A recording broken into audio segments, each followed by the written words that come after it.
Chère audience, honorable jury, camarades opposants, mes salutations. Aujourd'hui, moi et mes coéquipiers avons franchi une étape. Pour certains, le Saint Graal, pour d'autres, une simple formalité. Pour mes opposants, c'est le bac qui les attend impatiemment. Le début d'une fin inévitable. Il n'y a plus grand-chose à franchir, mais certes, beaucoup à apprendre. Enfant, nous ne cessions de tout précipiter. Quand est-ce que je vais grandir? Quand est-ce que je vais pouvoir sortir seule?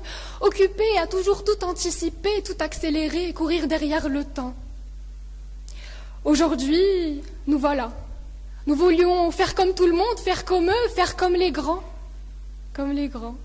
Aujourd'hui, nous y voilà, sur le palier de la ligne d'arrivée. Mais au final, tout cela se révèle n'être qu'un échauffement, qu'une simulation de la vérité potentielle cachée aux yeux de tous, mais à portée de main. Car quand j'avais 5 ans, je voulais faire comme les grands. Et inconsciemment, je conditionnais mes pensées, ma volonté, mes souhaits à converger vers si grandir égale bonheur. Et puis à l'âge de 10 ans, pour être heureuse, j'avais tant de choses à exaucer. Il me fallait étudier à Harvard, faire le tour du monde, devenir archéologue, médecin, ou encore voyager dans l'espace. Et puis, à 14 ans, on ne rêve plus de la même façon. Jeune et fébrile, à 14 ans, on pense que rencontrer l'amour et vivre de pain et d'eau fraîche, cela est suffisant pour être heureux.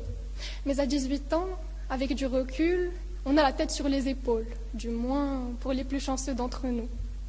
À 18 ans, on ne fonctionne plus à l'aide de prose romanesque ou encore de discours enjoliveurs censés embobiner les plus crédibles à coup de « trouver le bonheur dans les choses simples, souriez même si rien ne vous sourit en retour ». Ainsi, plus le temps passe et des conditions apparaissent. Mais cette fois-ci, ce ne sont plus les mêmes conditions et ce ne sont plus nous qui les posons, comme quand j'avais 5 ans. Et je me suis retrouvée à inclure dans mes discours des propos tels que « si j'en avais l'argent, je ferais » ou « si l'argent n'entrait pas dans l'équation, je rêverais d'eux ». Et je ne suis pas la seule, loin de là. Combien d'entre nous se réveillent le matin et sont obligés de braver l'échafaud et se voir exécutés encore et encore par le mur, non la guillotine qui les sépare de leur bonheur. Un mur en acier galvanisé, pas vrai? Car pour être heureux, il nous faut l'essentiel. Et même le strict nécessaire aujourd'hui, eh bien, ce n'est pas gratuit. Comment pouvons-nous être heureux quand on meurt de faim, quand on meurt de froid? Comment peut-on être heureux alors que le proprio nous menace de nous mettre à la rue? Comment peut-on être heureux dans un monde capitaliste où la seule monnaie d'échange, eh bien, c'est l'argent? Mesdames, messieurs, écoutez ce que je vais vous dire et retenez-le. Le bonheur dépend de l'argent, mais comme en chimie, c'est une équation limitée. Comme en maths, eh bien, une implication à sens unique. En plus simple, pour être heureux, eh bien, il faut de l'argent, mais quand on a de l'argent, ça ne fait pas de nous quelqu'un d'heureux. Et d'où la nécessité d'insister sur le fait que l'argent dépend du bonheur, que le bonheur dépend de l'argent, car on ne peut pas vivre à l'aise quand on n'a pas d'argent. Mais avoir de l'argent, ça ne fait pas de nous quelqu'un d'heureux. Et d'où la nécessité de dire, le bonheur dépend de l'argent et non l'argent fait le bonheur. Mesdames et messieurs, on l'a assez entendu cette année, alors laissez-moi le répéter une dernière fois. Je pense, donc je suis, Descartes. Je pense, donc je suis, je pense et je repense à tous ceux qui n'ont pas nos privilèges, à tous ceux qui ne peuvent pas goûter au bonheur, à tous ceux qui ne peuvent pas se sentir à l'aise, à tous ceux qui ne peuvent pas se sentir en plénitude, qui ne peuvent pas planer, sans consommer bien évidemment. Je pense à eux. Car, tout simplement, être heureux, c'est pouvoir se permettre, et on ne peut pas se permettre quand on n'en a pas les moyens. Pour faire court, jouons au jeu. Nous sommes tous les personnages d'un jeu vidéo. Au tout début, tout nous semble exaltant, fascinant, attirant, il y a tant à explorer, il y a tant à découvrir. Alors on joue, mais plus on avance et plus on nous ralentit. Il faut payer pour continuer à jouer. Mais inconscient, on s'y résout quand même, on joue et au fil du temps, on arrête d'y consacrer plus de temps. Et on se retrouve à uniquement jouer pour ramasser de l'argent et faire subsister notre personnage. Mesdames, messieurs, en faisant l'analogie, on se rend compte que malgré nous, on nous doit d'assurer que le bonheur dépend de l'argent malgré nous. Merci.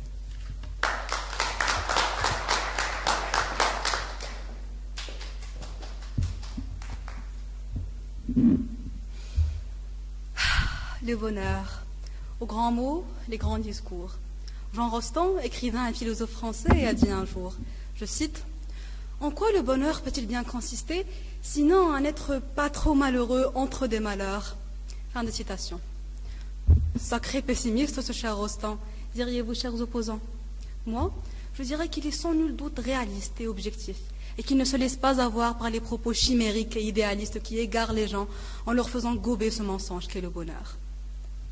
Cher auditoire, très chers membres du jury, honorables opposants, bien le bonjour. Je suis un peu plus joyeuse et un peu nerveuse, je l'avoue, de prendre part à cette grande finale longuement attendue. Et quoi de mieux qu'un sujet aussi pertinent que philosophique pour clôturer l'année en beauté. Quoique, à vrai dire, je ne sais si beau est l'adjectif adéquat pour qualifier cette année, vu les souffrances et la misère qui planent autour du monde ces temps-ci. Mais bon, continuons à enfouir ces malheurs au plus profond de nous-mêmes et faisons comme si tout allait bien pour encore quelques heures afin d'entamer ce débat. Imaginez, messieurs, dames, que vous êtes dans un désert immensément vaste et que vous marchez depuis des heures sous le soleil brûlant quand, tout à coup, vous apercevez une étendue d'eau au loin. Assoiffé et exténué par votre voyage interminable, vous vous mettez à courir vers cette source d'eau, usant du peu de force qui vous reste. Cependant, vous remarquez que, étrangement, l'oasis semble s'éloigner de vous au fur et à mesure que vous vous en approchez. Vous comprenez alors que, hélas, ce n'était qu'un mirage. Ce scénario avec lequel vous êtes tous familiers est ce qu'on appelle une illusion optique. Pas nécessairement dans un désert. Vous avez certainement dû l'expérimenter aux alentours de Marrakech. Et donc, il existe 3 principaux types d'illusions. L'illusion optique, telle que les mirages ou ces dessins farfelus qui ont l'air de bouger alors qu'ils ne sont pas animés. L'illusion auditive, lorsque vous entendez le son de la sirène d'une ambulance devenir plus grave en s'éloignant, par exemple. Et enfin, l'illusion morale, qui est une conception erronée, une croyance causée par un jugement biaisé, un raisonnement superfétatoire, ou tout simplement par l'ignorance des véritables aspects du phénomène en question, comme le cas de nos chers opposants ici présents. Alors, découvrons sans plus tarder la véritable nature de ce concept aussi vaste qu'ambigu. Google à la rescousse, une définition simple et facile du dictionnaire Le Robert nous dit que le bonheur est un état de pleine satisfaction durable, autant corps qu'âme, qu'il est synonyme avec les mots joie et félicité. Eh bien non, vous l'auriez certainement deviné, chère audience, un concept aussi profond et philosophique que le bonheur ne peut avoir une définition unique. Je n'essaierai donc pas de définir le bonheur, je tenterai simplement de vous communiquer ces aspects et caractéristiques qui le rendent aussi irréalisable et inatteignable, dans l'espoir de vous sauver de cette quête aveugle vers cette chimère qui ne cesse de s'éloigner de vous à chaque pas que vous prenez vers elle. Mesdames et messieurs, le bonheur est conçu comme étant un état de satisfaction complète, caractérisé par sa durabilité et sa stabilité. Contrairement à la joie, brève et active, que l'on peut distinctement ressentir lorsque nos parents nous offrent le dernier iPhone sorti ou que notre équipe de foot favorite gagne un match décisif. Et au plaisir, temporel et étroitement lié au corps, le bonheur est conçu comme étant un état de contentement total et global. L'humain heureux est comblé et vit une forme de plénitude. Tous ses vœux ont été exaucés, il n'a plus aucun désir dans la vie. Supposons que cela soit plausible dans une dimension utopique quelconque, cet état de contentement et d'euphorie générale ne durera pas très longtemps. Car, voyez-vous, chère audience, les hommes ont la capacité de s'adapter aux conditions auxquelles ils sont sujets. En effet, similaire au fait que nous puissions nous accoutumer aux conditions climatiques dans lesquelles nous vivons, notre cerveau peut également s'habituer aux états psychologiques dans le cadre du concept de l'adaptation hédonique. Ce phénomène psychologique décrit notre tendance à rapidement revenir à un état émotionnel relativement stable, malgré les changements majeurs dans notre vie. Et c'est pour cela que la poursuite du bonheur est inexorablement vouée à l'échec, car peu importe le niveau de satisfaction que vous atteignez, votre cerveau s'y adaptera et vous reviendrez à votre état psychologique habituel. De plus, ne voyez-vous pas, chère audience, que le simple fait de mettre les mots « humain » et « aucun désir » dans la même phrase est une antithèse en elle-même? L'être humain est avide de nature. C'est ce qui lui permet de survivre et d'espérer se réveiller jour après jour, suivant une longue nuit de sommeil. Pensez donc que viendra soudainement un jour où l'on ne voudrait plus rien, où l'on serait parfaitement satisfait de ce qu'on a et qu'on n'aurait plus envie de rien, et désillusoire et totalement ridicule. Et qu'est-ce qu'on appelle quelque chose que l'on croit pouvoir atteindre, mais qui en réalité est inaccessible, chère audience? Bingo, une illusion. Merci.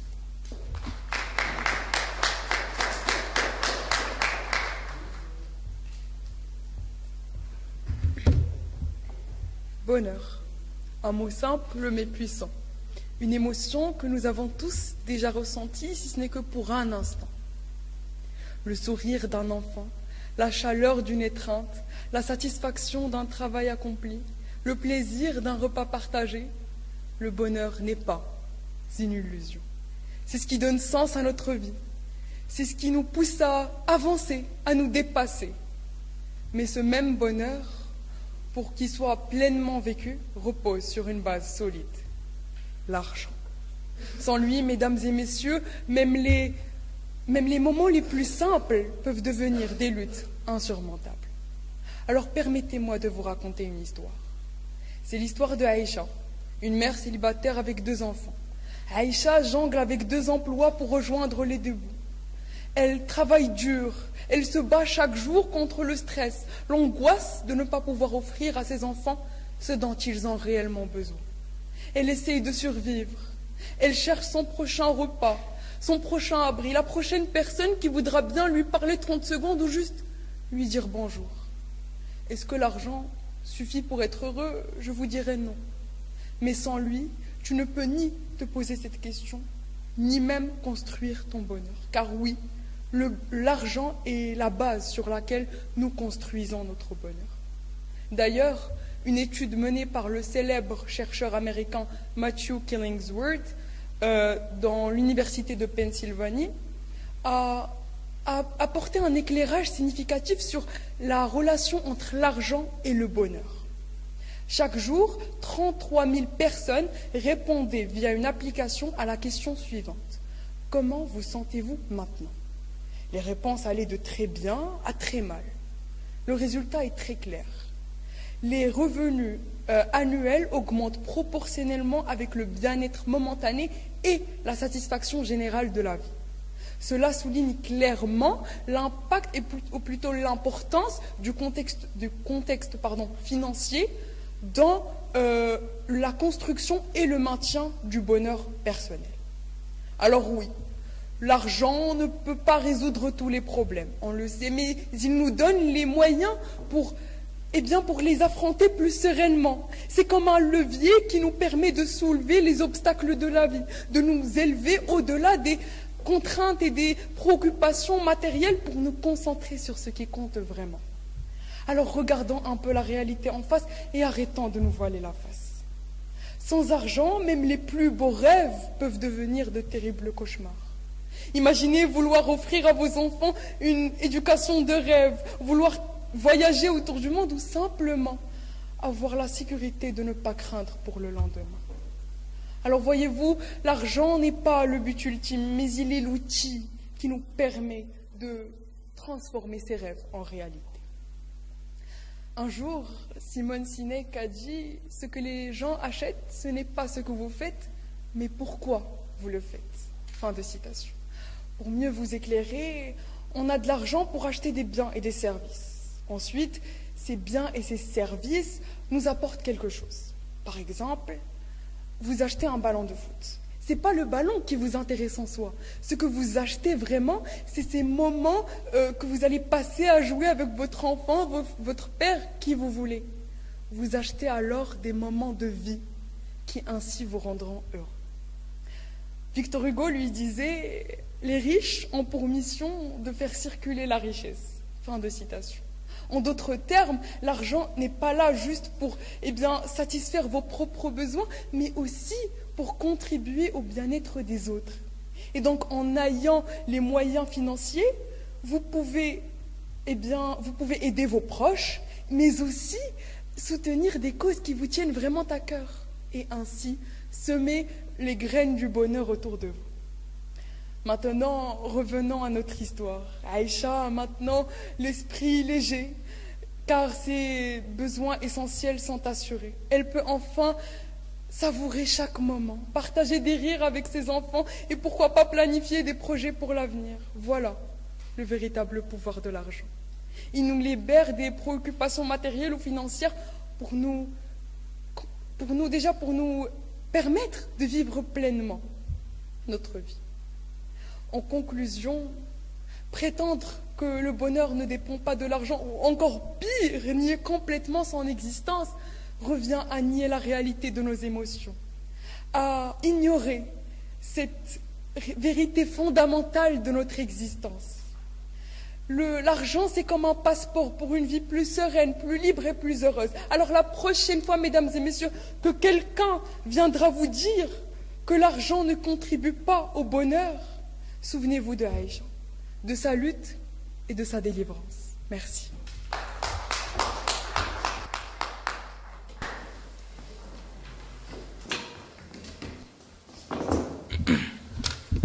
Alors, mademoiselle, je voulais vous annoncer malheureusement que je n'ai ni le temps, ni les crayons de couleur, ni les bâtonnets pour vous expliquer que ces situations, ces petits plaisirs éphémères dont vous veniez de parler ne représentent pas le bonheur. Ce ne sont que des pièges, des chimères qui vous font tomber dans ce foutu.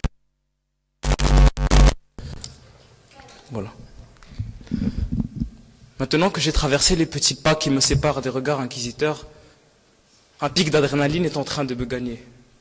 Des papillons me chatouillent l'intérieur du ventre. Je me sens, perdu, confus, tout comme la vulgaire épine tranchante au beau milieu d'un bouquet de roses. Je me demande bien si je ne suis que l'arbitre d'un duel sans issue où l'une des parties tente désespérément de prouver un concept tout aussi paplard que focard. Je n'ai ni carton jaune, ni sifflet, mais j'ai des vérités et des propos cohérents. Je n'ai pas de statut social. Je ne suis ni le fauché qui se raccroche à quelques piécettes, ni le pauvre mesquin qui voit dans quelques billets insignifiants sa planche de salut. Je ne suis qu'un spectateur qui a constaté la vérité et qui vous la porte crue, sans assaisonnement, tout en souriant aux ignorants. Attention, je ne suis pas hypocrite, mais bien poli. J'adresse un grand bonjour à vous, mesdames et messieurs. Quand M. Nézar m'a annoncé que nos adversaires étaient des sciences maths, tout comme nous, je me suis senti dans un tel état d'euphorie. Je me voyais déjà parler de grands intellectuels mathématiciens dont les théories pourraient contrecarrer la position de nos adversaires et leur rendre la raison par la même occasion. Mais il faut dire qu'après vos quelques minutes derrière ce pupitre, je tombe des nues. Je me demande bien si M. Talal n'a pas commis d'erreur. Ah, monsieur, vous êtes sûr, c'est bien des sciences maths. Eh bien, permettez-moi quand même d'en douter. Parce que défendre une telle position alors que le père de votre science a clairement énoncé que le bonheur reste un concept illusoire, c'est quand même chaud. À moins que vous ne sachiez pas non plus de qui je parle. Eh bien, d'Euclide, voyons, vous reniez votre père maintenant, 15 enfants ingrats. Je doute que M. Korabi puisse être fier de vous. Eh bien oui, messieurs, dames, ce géant de l'optique, des mathématiques, cet emblème de la sociologie et de la philosophie, a clairement énoncé que le bonheur reste un concept illusoire. Je vous vois déjà venir. Non mais, Euclide n'a jamais évoqué le concept du bonheur. Veuillez vérifier vos sources. Eh bien si, Euclide a clairement énoncé que le bonheur, l'existence d'une fausse conscience qui détourne les individus de leur véritable bien-être. Donc, le bonheur, il s'agirait de faire usage de sa matière grise de temps à autre. Et si vous observez simplement l'histoire des mathématiques, vous observerez que pour Isaac Newton ou pour tout autre scientifique, le bonheur a toujours été stationnaire. Après chaque invention, après chaque découverte qu'il considérait comme étant le pinacle du bonheur, eh bien, elle se révélait n'être que des illusions éphémères. Bref, mesdames et messieurs, à présent parlons un peu science. Car aujourd'hui, figurez-vous que mes camarades et moi l'avons de notre côté. Au fin fond de nos cerveaux à tous, réside une petite glande nommée la glande pinéale. Pardon. Chaque fois que l'hormone bien connue de tous, la dopamine, est sécrétée, cette petite glande libère une autre dopamine appelée la sérotonine, beaucoup plus puissante. C'est cette sérotonine qui pousse le cerveau à s'adapter rapidement à toute situation, le rendant ainsi esclave de ce prétendu bonheur. Tout comme l'âne qui poursuit la carotte, pensant qu'il est en mesure d'y arriver, de croquer dans cette satanée carotte, mais elle n'est en réalité que chimère. Alors, par le biais d'un bref lien logique et sensé, on peut déduire que l'humain, scientifiquement, n'est pas fait pour être heureux. Et ça, je n'ai pas peur de le dire. Alors vous, N'ayez pas peur de le reconnaître. Merci.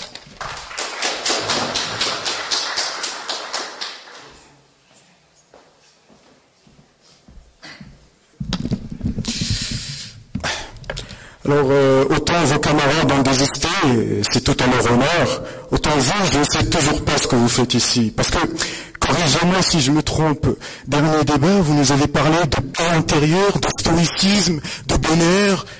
Alors, que s'est-il passé?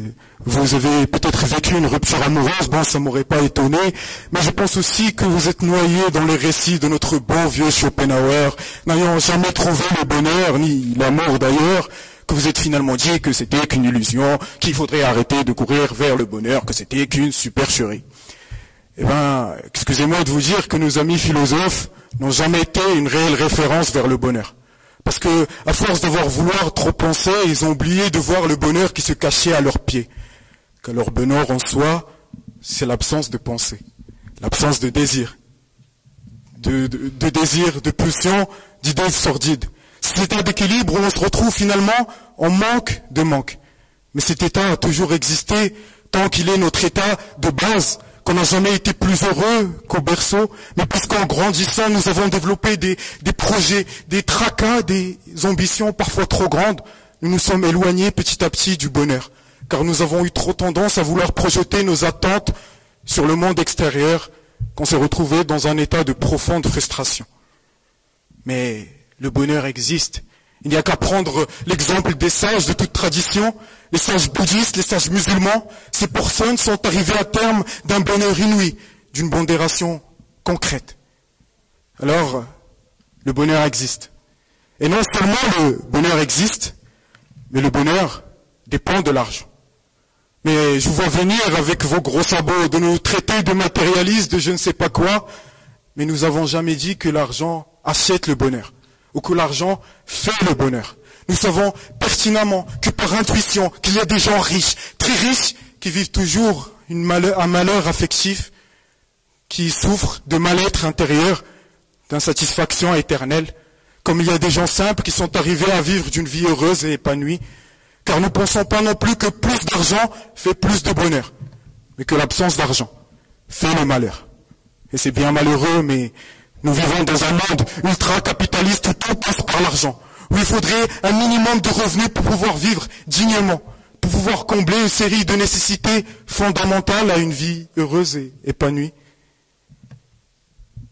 Mais dire que le bonheur n'existe pas, c'est... Moi je pense... Pardon. Vous dites que le bonheur n'existe pas. Mais c'est insultant. Quel sourire voyez-vous sur le visage de gens qui sont rongés par une maladie sans pouvoir avoir les soins de se soigner? Quel sourire voyez-vous sur le visage de personnes qui n'ont pas eu de quoi se loger, de quoi se vêtir contre le froid, de quoi se nourrir contre la faim, de pouvoir boucler les fins de mois? Quel sourire voyez-vous sur le visage de jeunes filles qui possèdent aujourd'hui 50% des suicides chaque année, qui vivent des métiers pénibles à un âge précoce, ou pour les moins chanceuses d'entre elles, s'entraîner dans la boue des mariages forcés, partageant une vie dénuée d'amour et de sentiments, tout cela pour pouvoir relever leur niveau social. Alors dire que le bonheur n'existe pas, c'est insultant pour ces gens-là, parce que vous, contrairement à eux, vous pouvez vous le permettre. Vous avez hérité du travail acharné de vos parents, qui vous ont permis d'être ici et là, comme vous êtes, interdit de vous tout reproche. Mais il suffit de sortir de sa bulle et de se dire que, non loin, il y a des gens qui vivent dans la misère et la précarité. Parce que moi je pense à ces familles. Nous venons de passer des périodes de fête qui n'ont pas eu le droit de pouvoir vivre les mêmes moments que nous, partager des moments de convivialité, de symbiose, de pouvoir s'unir autour d'une table, de pouvoir rigoler, ne penser à rien. C'est pas la viande qui leur a manqué, mais ces gens-là ont vécu les joies de l'Aïd par le trou de la serrure. Je pense à ces familles. Nous venons de connaître cette année un tremblement de terre qui a ravagé des centaines d'habitats, qui vivent aujourd'hui avec le sentiment de peur, qu'à chaque fois que le toit grince, ont peur qu'un jour tout s'écroule, que leur vie se chamboule. Je pense à ces pères de famille qui, chaque jour, dorment avec le cœur gros, avec le sentiment de culpabilité, de décevoir. Mais eux aussi ont voulu voir leur famille heureuse, mais la vie en a décidé autrement. Je pense à ces enfants, comme je l'ai été d'ailleurs, qui se donnent même plus le droit de rêver, dont le cœur est consumé par la haine, qui ont voulu aussi étudier, avoir un diplôme. Mais la vie en a décidé autrement. Alors dites-vous que même ces gens-là s'accrochent toujours à la notion de bonheur, bien qu'elle soit lointaine, alors que vous êtes nés avec une cuillère en or dans la bouche, mais vous avez préféré cracher dans la soupe. Et pour vous répondre une dernière fois que le bonheur existe quand on arrête d'y penser, que le bonheur n'est qu'illusion quand on arrête d'y croire. Merci.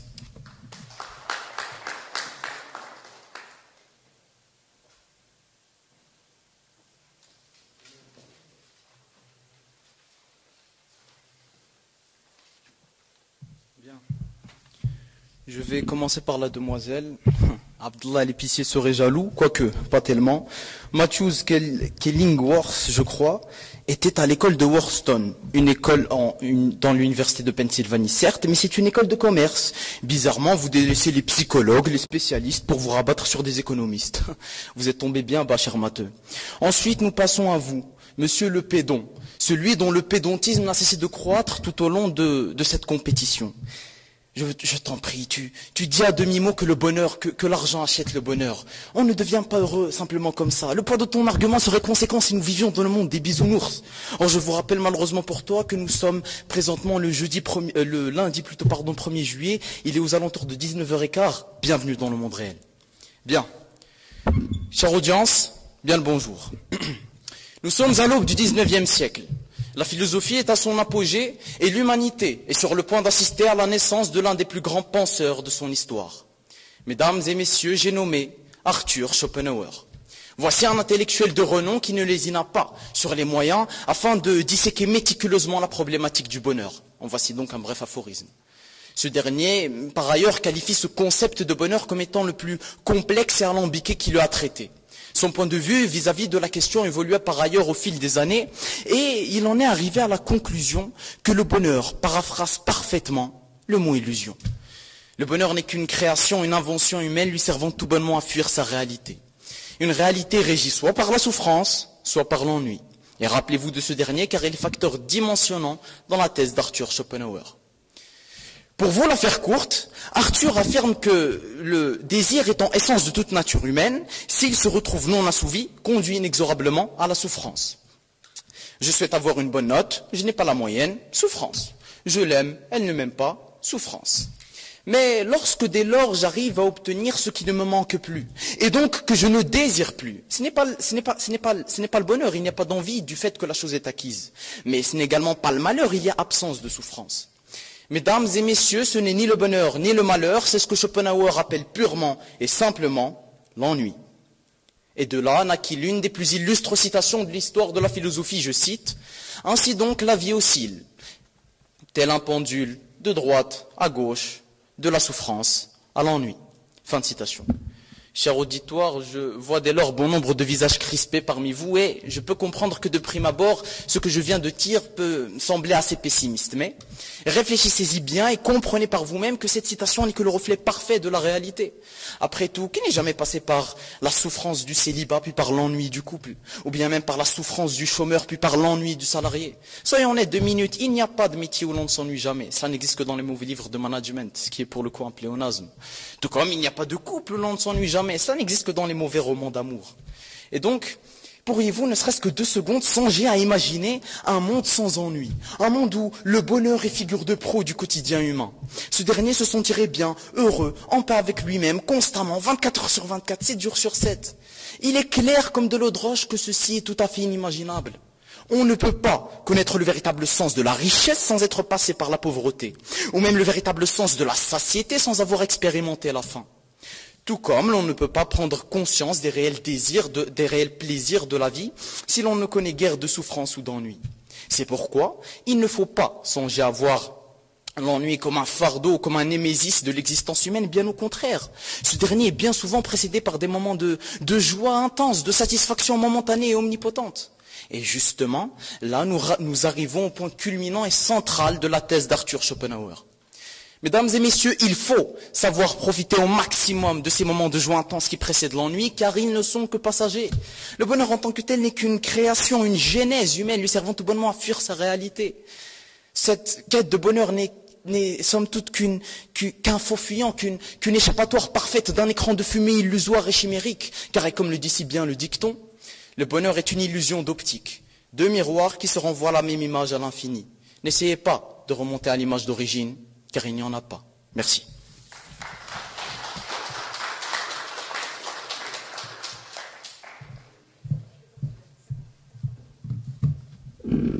Très chers opposants, vous dites ne pas croire au bonheur, mais pourtant vous semblez un peu trop heureux de nous lancer des piques.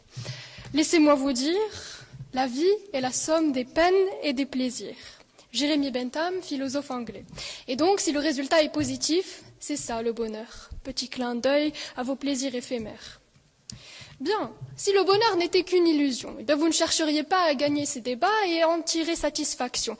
Car à quoi bon si on ne peut être heureux? Heureuse comme je l'ai été durant ces 3 dernières années, derrière ce même pupitre. Débitant des discours provenant du cœur, naissant de mon acharnement, dévouement, entraide, accompagné de larmes, de rires, de fautes commises, d'échecs, de repêchage, clin d'œil à Monsieur Nézar, car ce fut mon bonheur, et je doute que ces 3 dernières années furent une illusion. Sur ces derniers mots, mesdames et messieurs, je tire mon chapeau, je vous fais ma dernière révérence, et je quitte cette scène pour la dernière fois. Merci.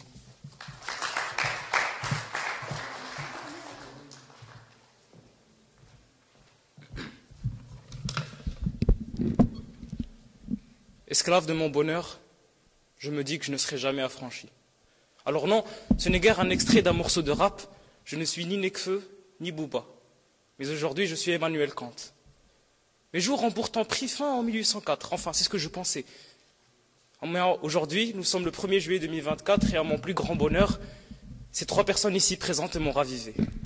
Leurs paroles, vous en conviendrez, aussi sinistres et insensées soient-elles, ont pourtant parfaitement joué le rôle d'une pelle et m'ont d'abord apeuré, m'ont ensuite écœuré, pour enfin me déterrer.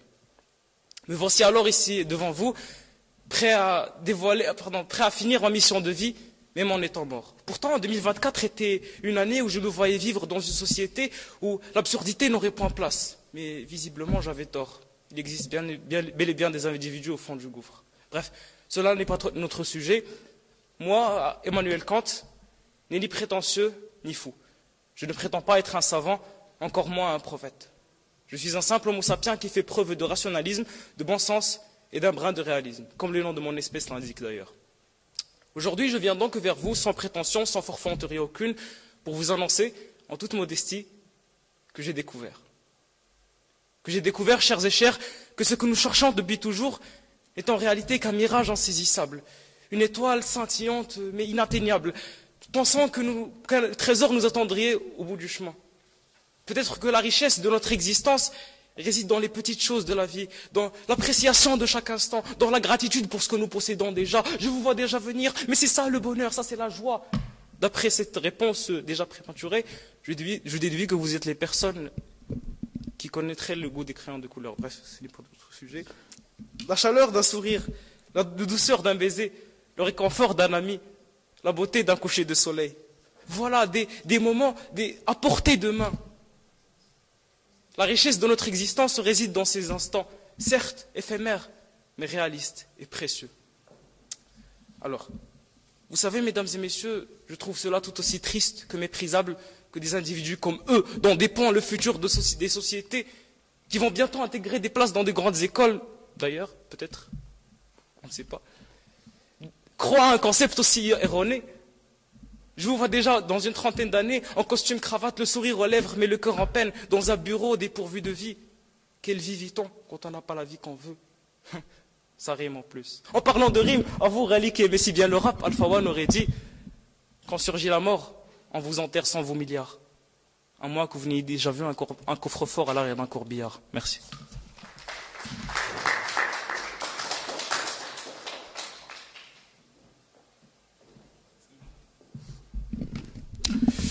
Alors, je ne sais pas si je vous l'ai déjà dit ou pas, mais le bonheur existe.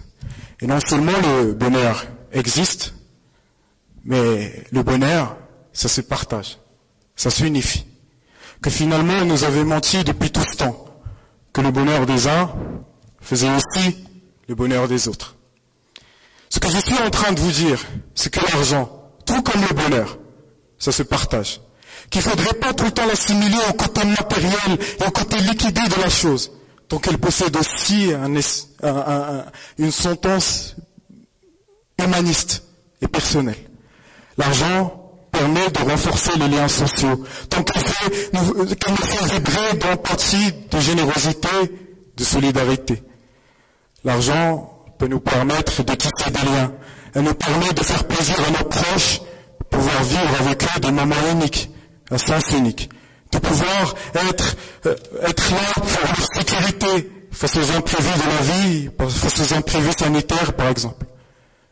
Alors, heureusement, cela ne s'applique pas seulement aux proches. Je sais que parmi vous, certains ont fait partie d'associations caritatives, ont œuvré, se sont mobilisés contre l'injustice sociale, ont fait des trajets immenses, ont construit des écoles, ouvert des cagnottes, organisé des kermesses, apporté sauvé des montagnes, apporté des denrées alimentaires, des couvertures, un matelas. Alors qu'avez-vous ressenti? D'avoir sur la conscience le sourire de milliers de gens. Que grâce à vous, vous avez été le tournant de leur vie. Que grâce à vous, des familles au chaud, des enfants à l'école, tout un peuple en renaissance. Alors, qu'avez-vous ressenti? D'avoir aidé des enfants de sortir de la barbarie, de la dérive. Ces enfants ont appris à écrire, à lire, à compter, mais surtout à rêver, à vouloir vivre. Alors, si vous êtes toujours aussi entêté et que vous obstinez à vous dire que non, dans ce cas-là, votre argent n'a pas fait votre bonheur, alors il a sûrement fait le bonheur de quelqu'un d'autre. Que le bonheur en soi, c'est la seule chose qui défie même la loi mathématique, étant la seule chose au monde qui se multiplie que quand on la partage. Merci.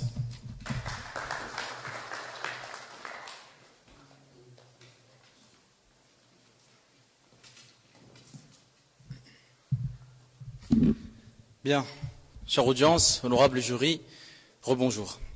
Emmanuel Kant a un jour déclaré « Le concept de bonheur est un concept si indéterminé que, malgré le désir qu'a tout homme d'arriver à être heureux, personne ne peut jamais dire en termes précis et cohérents ce qu'il désire et ce qu'il veut. La raison en est que tous les éléments qui font partie du concept de bonheur sont forcément empiriques. » Fin de citation. Je peux donc affirmer, mordicus, de par cette citation, que si je demandais à chacun d'entre vous ici présents de me donner sa définition du bonheur, les réponses seraient tout à fait hétérogènes.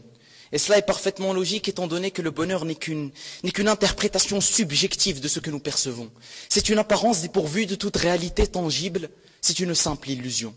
Certes, il y a dans la vie des moments de joie, de sérénité, de plaisir, mais certainement pas le bonheur comme un état stable, permanent, durable, auquel on parviendrait de manière définitive par des exercices de sagesse, de psychologie positive, de bouddhisme, de stoïcisme, ou même par l'acquisition de quelconque bien matériel qui d'ailleurs périssable un jour ou l'autre. Ceci étant dit, explorons la dernière dimension de cette question, et très clairement la plus importante de toutes. Vous savez, au fil des siècles, on constate un certain conditionnement au bonheur. De plus en plus de personnes pensent et sont intimement convaincus que leur vie n'a de sens que s'ils parviennent à cet état de bonheur.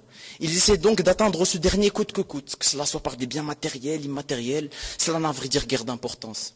Et malheureusement, ils passent quasiment tous, si ce n'est pour dire tous, à côté du véritable but, du véritable sens de leur existence. Frédéric Nietzsche disait « Vivre c'est souffrir, survivre, c'est trouver un sens à cette souffrance ». Et donc, le véritable but de la vie d'ici-bas n'est guère de parvenir à un quelconque bonheur illusoire ou de jouir de quelconque plaisir éphémère, mais plutôt de trouver un réel sens, un réel but à la condition humaine. Pour vous concrétiser cette idée qui, de prime abord, je le sais, pourrait paraître assez abstraite, eh bien, lorsque, par exemple, je vais à la salle de sport et que je souffre, je ne souffre pas en vain. Je souffre pour bâtir une musculature ou bien pour maintenir une bonne santé. Je ne suis pas heureux lorsque je vais à la salle de sport. Mais c'est lorsque je prends conscience que ma souffrance n'est pas vaine et qu'il y a une connotation derrière que je commence à prendre un certain plaisir à y aller. Métaphoriquement, c'est lorsque l'on comprend les dires de Nietzsche que l'on arrive à trouver une certaine signification à l'existence humaine. Je vous en prie, ne tombez pas dans le piège de la paresse intellectuelle et de l'oisiveté. N'empruntez pas le chemin tracé par les faibles d'esprit vous faisant croire que le but ultime de votre vie est d'atteindre un quelconque bonheur illusoire grâce à l'argent, à l'amour ou autre. Car tout ceci n'est qu'au final, croyez-moi, que de la poudre de perlimpinpin. Bien, mesdames et messieurs, il m'incombe aujourd'hui de conclure la grande finale des débats El Araki. Et à vrai dire, je ne pouvais guère me résumer à le faire en simplement lisant de quelconques écrits sur un bout de papier, ou même en récitant de quelconques paroles qui me sont venues à l'esprit tard la nuit. Je décide donc à l'instant de faire preuve d'un petit peu d'improvisation.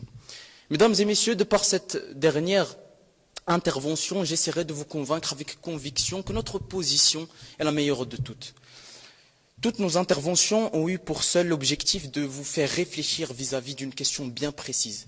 Une question claire, nette, précise, mais dont malheureusement la réponse est aussi trouble que l'argumentaire de nos chers opposants. Mesdames et messieurs, qu'est-ce que la vie ? Qu'est-ce que la vie ? Qu'est-ce que la vie ? Qu'est-ce que la vie, mesdames et messieurs, si ce n'est ce dur labeur, si ce n'est ce supplice que l'on ressent lorsque l'on est au plus bas, que l'on remonte la pente petit à petit, savourant chaque pas effectué. Il est là le véritable sens de la vie d'ici-bas. C'est un combat perpétuel, c'est un cycle permanent entre haut et bas. Certes, les hauts sont courts, bref, mais ils sont dotés d'une intensité sans égale, d'une saveur digne de l'umami, d'un plaisir si grandiose qu'aucun mot de la langue française ne pourrait décrire. Alors, dès lors, je vous l'affirme haut et fort, penser qu'un certain bonheur illusoire serait possible, plausible, réalisable, atteignable, reviendrait à tomber dans un suicide existentiel, reviendrait à plonger dans un mirage irréel, à sombrer dans un néant, dans une illusion. Merci.